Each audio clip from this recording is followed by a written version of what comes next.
Namaste, Zdravstvuyte from India.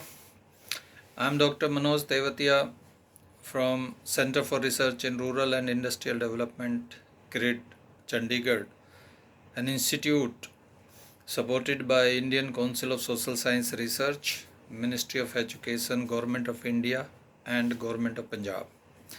It is engaged in research, training, consultancy and capacity building of municipal officials, elected representatives and other functionaries of local government institutions and other stakeholders.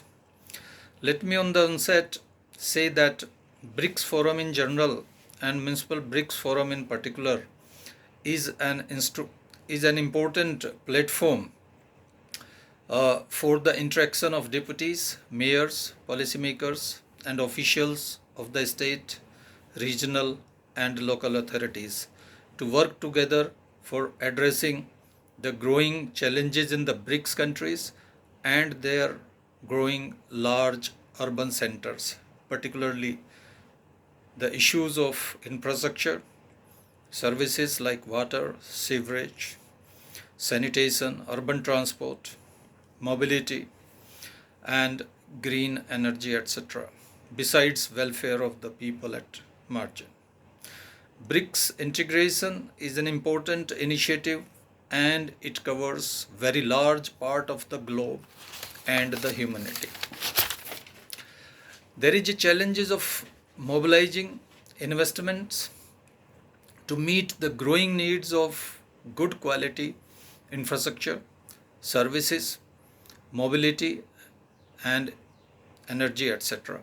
The BRICS provide very good platform to multilateral funding agencies, banks, financial institutions, city and state governments, service providers and regulators, etc. There is a need to learn from each other's success as well as failures.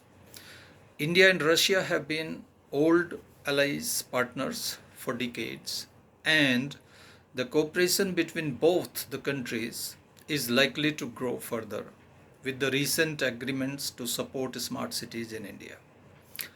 According to a recent World Bank estimates, India's urban infrastructure needs are close to 70,160 billion rupees, or say 87,425 billion rubles in next 15 years, which means about 55 billion US dollar or 4,593 billion rupees or 4,808 billion rubles per annum annually. There are very good prospects for commercial financing of bankable projects in India, in which Russian financial institutions or banks can get good returns.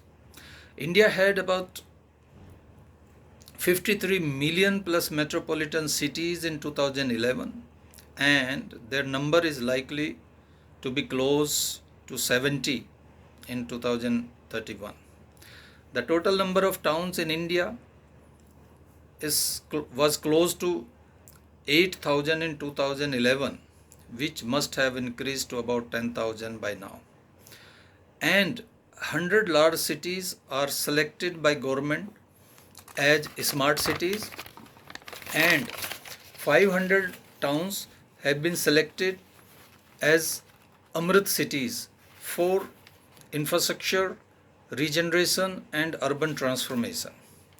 This means a very good opportunity to work with the Indian cities which are in the process to regenerate urban infrastructure, services and improve urban management through e-governance, fiscal reforms, etc. The deputies of Russian and Indian authorities at regional, state and local levels can initiate dialogues to identify bankable projects with clear cost recovery mechanisms. The beginning can be made by creating a special purpose vehicle like a joint India-Russia Financial Reform and Expansion Agency or a project. In India, currently central and state governments finance over 75% of infrastructure, while ULBs finance only about 15% through own surplus revenues. only about 5% of infrastructure needs of Indian cities are financed through private agencies, private sources of funds.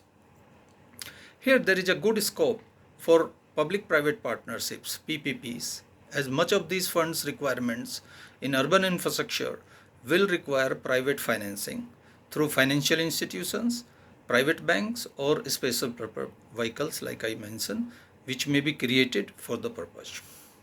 The deputies may explore such innovative, cost-effective